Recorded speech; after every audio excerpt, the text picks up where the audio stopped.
مليون معاق، جمعية هدفها التأكيد على أهمية ودور المعاقين، مش بس كده كمان التأكيد على حقوقهم المشروعة داخل المجتمع. هنعرف أكتر عن الجمعية دي والأنشطة اللي بيقدموها والخدمات اللي بيقوموا بيها من أستاذة ريهام حسن المصري رئيسة الجمعية. أهلا وسهلا بحضرتك. أهلا بيك. أستاذ أسامة طايع نائب رئيس الجمعية. أهلا وسهلا بيك. أهلا بحضرتك. أستاذة ريهام، أنا عايزة أعرف ليه اخترتوا اسم 7 مليون معاق؟ احنا 7 مليون معاق هي حركة حقوقية لأشخاص ذوي الإعاقة 2009. كان آخر تقرير الأمم المتحدة 2006 إن ذوي الإعاقة في مصر كانوا 2007. فبناء على كده احنا أطلقنا الحركة 2009 باسم 7 مليون معاق، وكمان إن كانوا مؤسسين الحركة 7 أفراد من ذوي الإعاقة. تمام. عشان كده أستاذ أسامة، طيب عايزين برضو نتعرف أكتر على الجمعية، إمتى بدأت وإزاي؟ تمام. الحركة بعد ما اشتغلت فترة طويلة من 2009 ل 2011 تم إشهار جمعية 5/1/2011، وحتى كان احتفالية السنة الثانية للجمعية من قيمة يومين، كام يوم يعني. الجمعية ليها رؤى ورسالة.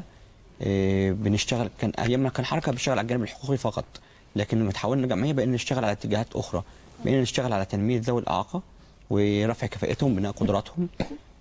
بنشتغل على 3 محاور أساسية.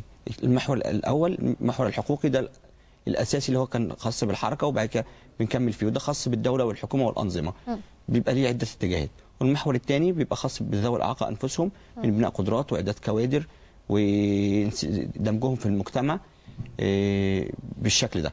المحور الثالث بنشتغل على الغير معاقين، على المجتمع نفسه، إن هو تغيير ثقافة المجتمع اتجاه ذوي الإعاقة أنفسهم.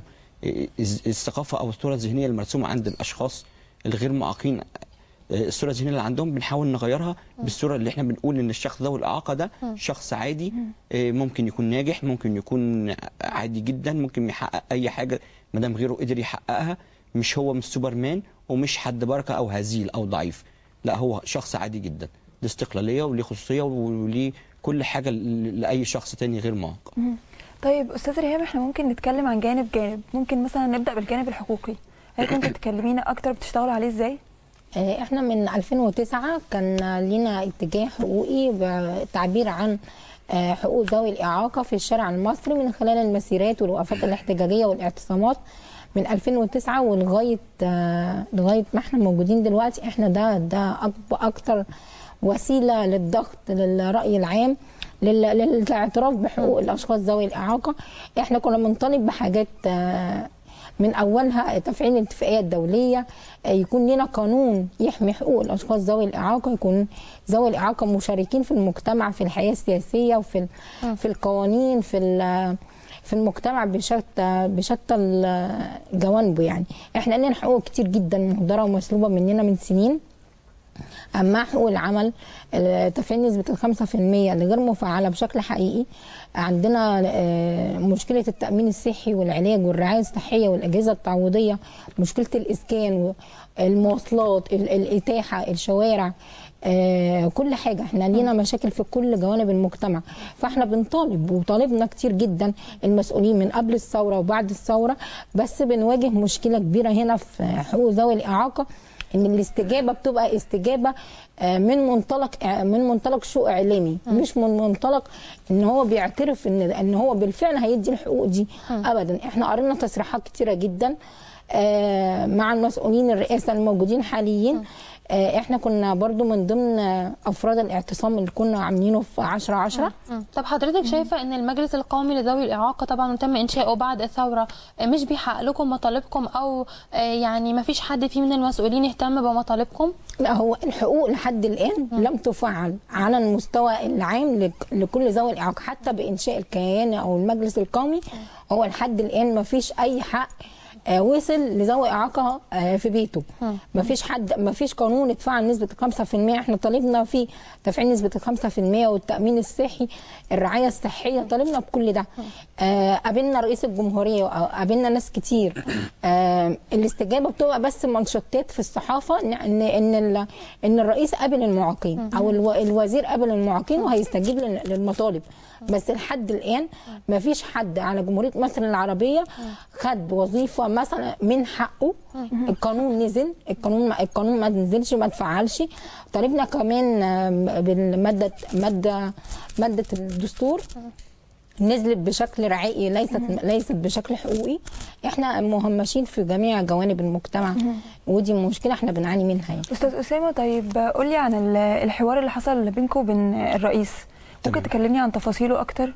احنا كنا مشاركين في الاعتصام بتاع 10/10، وقابلنا دكتور مرسي تقريبا يوم 23 او 24، وحصل حوار وهو سمع طلباتنا ووعد ببعض الحاجات ان هو اللي هيقدر يعملها، ايه اللي هتتعمل وايه اللي مش ممكن تعمل، وايه اللي هياخد وقت وايه اللي مرتبط بوقت. زي ايه مثلا؟ مثلا اعاده تشكيل المجلس قبل نهايه العام، وكان توفير ال5% هينزل تصريحات ان اي هيئه حكوميه او غير حكوميه مش هتاخد اي درجه وظيفيه غير لما تستوفي نسبه ال5%. وكلمنا ان هو هينزل برضو قرار، هيكلم وزير الاسكان وينزلوا قرار ان يخصصوا نسبه من اي مباني للدوله اللي لسه هتتعمل، يخصصوا نسبه لذوي الاعاقه. يعني كل الوعود ديت قالوا ان هو قبل نهايه العام هتحصل، واحنا العام خلص ودلوقتي احنا يوم 11 ولا في اي حاجه حصلت، وهي مجرد وعود، واحنا كنا يعني مستائين جدا من الموضوع دوت. اعاده تشكيل المجلس، طبعا كان المجلس ده مش هو الحلم اللي احنا كنا حاملينه يكون بالشكل ده. احنا كنا عايزين مجلس يدافع عن حقوقنا، مش يكون جزء من الحكومه. المجلس ده رئيس الوزراء، في 9 وزراء كمان، في اعضاء مجالس، رؤساء مجالس اخرى، مجلس الطفوله والامومه ومجالس اخرى. مش هو ده المجلس اللي احنا كنا بنحلم بيه. احنا عايزين مجلس لما يقدم التقرير الخاص بذوي الاعاقه للامم المتحده يقدم التقرير اللي يقول انتهاكات الحكومه، مش يقدم تقرير الحكومه، يقدم التقرير الموازي. ده كده يكون بيعبر عننا، لكن اللي هو اللي موجود ده بيعبر عن الحكومه. يعني في يوم من الايام هو هيدافع عن الحكومه وهيدافع عن نفسه، لكن هو مش هيعبر عننا احنا كاشخاص ذوي اعاقه. احنا كان كلامنا باعاده تشكيل المجلس، هم اقترحوا الرئاسه اقترحت ان نضيف 4 أشخاص. طبعا ده ما كانش طلبنا ان احنا عايزين 4 أو 5، لا احنا كنا عايزين اعاده صياغه القرار من اوله مع اعاده التشكيل وتغيير الاعضاء الممثلين من ذوي الاعاقه، وده مش حاصل، وحصل الموضوع في 4 أعضاء فقط. وباقي الطلبات ما فيش اي يعني السنه عدت اللي هم قالوا عليها وما فيش اي، ما حصلش اي تنفيذ ليها او اي تفعيل ليها خالص. طيب. ولا اي قرار من ال10 مطالب اللي احنا كنا قلنا عليهم. طيب استاذه ريهام، حضرتك او انتوا ماشيين في طريقين او اتجاهين، طريق المطالبه جانب المطالبه بالحقوق ده اللي احنا اتكلمنا فيه، وطريق تاني اللي هو انتوا بقى فعليا بتعملوا ايه، الجانب الفعلي بتاعكم، المبادرات اللي بتعملوها، الحاجات العمليه. احنا في جمعيه 7 مليون، احنا جمعيه زي اي جمعيه مجتمع مدني، بنشتغل في المجتمع مع الاعضاء ومع المواطنين المصريين. الفئه المستهدفه عندنا هي الاشخاص ذوي الاعاقه. احنا جمعيه دي بي اوس، مجلس ادارتها من الاشخاص ذوي الاعاقه انفسهم. بنحاول ان احنا نعمل انشطه تنميه وتاهيل وتدريب، وان احنا ننمي مهارات الوعي الثقافي لدى الشخص ذوي الاعاقه. كمان عندنا مشكله ان يعني في بعض من الاشخاص ذوي الاعاقه عندهم مشاكل نفسيه، الخوف من التعامل مع الاخرين، الخوف من نزول الشارع، الخوف ان هم يتكلموا مع الناس او يخرجوا، وبرده النسبه دي موجوده اكتر مع عند البنات. طب تقدروا تخليهم يتغلبوا على ده ازاي؟ بنعمل تجمعات شهريه، في كمان انشطه ترفيهيه، في انشطه اجتماعيه بتتعمل بالفعل كل شهر. ده بجانب التدريبات والتأهيل. احنا بنعمل تدريبات للشخص ذوي الإعاقة عن لغات، تسويق إلكتروني، دورات تنمية بشرية. في كمان معظم الأنشطة كمان بنحاول نعملها أونلاين على النت عشان يستفاد منها أكبر عدد من الأشخاص ذوي الإعاقة اللي بيتواصلوا على النت أكتر يعني. بس في كمان مشروعات احنا عملناها، التوعية السياسية للأشخاص ذوي الإعاقة في الانتخابات اللي فاتت، وان شاء الله هنكملها برضه الانتخابات الجايه. توعيه سياسيه وتوعيه انتخابيه. كان عندنا 22 مرشح من ذوي الاعاقه على مستوى الجمهوريه، عملنا لهم ورش عمل وتدريبات وحملات متابعه ومعاهم طول الفتره يعني. في كمان عملنا مشاريع خاصه في الجمعيه تأهيل الأشخاص ذوي الإعاقة لسوق العمل من خلال إكسابهم بعض المهارات الحرفية. وبعد كده بنساعدهم إن احنا نشترك في معارض، وده بالفعل الحمد لله اشتركنا لحد الآن في 3 معارض. طيب أستاذ أسامة، مدى الاستفادة من الدورات التدريبيه اللي انتوا عملتوها عندكم في الجمعية كان عامل ازاي؟ كان الاستفادة يمكن في السنة الثانية كان أقوى كتير من السنة الأولى. كانت السنة اللي احنا لسه منتهين منها، كانت حققنا نجاحات جميلة جدا. عملنا كورس لضعاف البصر ووفرنا لهم فرص عمل، تدريب حرفي، وعملنا تدريبات خاصة بالإعاقات الحركية وبرضه حصلوا على فرص عمل. عملنا تدريبات خاصة بالمكفوفين، بس دي ما كانش فرص عمل، كانت خاصة بالعصاية البيضاء عشان احنا عايزين ننشر ثقافة العصاية البيضاء لأن كتير من الناس مش يعرفها. دربنا 10 أشخاص على مستوى الجمهورية، كان في ناس من إسماعيلية وناس من المنوفية، وكان في من الشرقية وفي من سوهاج وفي من اسكندرية. جمعنا كذا يعني الناس كان ليهم مواصفات معينة، عملنا لهم إعداد مدربين لمهارات العصاية البيضاء، وطلعنا ببعض المقترحات ان احنا ازاي ننشر ثقافة العصاية البيضاء في المجتمع، لان احنا بنتحرك في الشارع الناس ما بتعرفش دي يعني ايه. ولو انا شاورت بيها اشاره معينه، انا مثلا عايز اعدي الطريق، لا احنا دلوقتي لو بنشاور بالعصايه كده العربيه بتخبط العصايه ولا بتخبطنا وراها. فان شاء الله يعني ايه هنقوم بحمله، يعني لسه مستمره التدريب الاستمراريه فيها، ان احنا هنقوم بحمله توعيه ومجتمعيه بالنسبه للعصايه البيضاء، وبعد كده هنخش للصنف في لغات الاشاره وبرضه كيفيه التعامل معاهم، وهكذا برضه توعيه للاعاقات الاخرى. تمام. استاذه ريهام، ثقافه التعامل مع ذوي الاحتياجات الخاصه او ذوي الاعاقه في الحياه، او يعني تكون ازاي، عامله ازاي؟ هو معظم النظره السلبيه اللي واخدينها عن شخص ذوي الاعاقه ان هو محتاج مساعده دايما. مش شرط انا دلوقتي لو الدوله وفرت لي الرمب عشان اقدر اطلع الرصيف من غير ما احتاج حد يطلع الكرسي، انا هطلع لوحدي مش هحتاج مساعده. فهي ثقافه المساعده هي موجوده بشكل كويس جدا، في دي فطره ربنا خلقنا عليها. بس انا بتكلم على الجانب الحقوقي اكتر.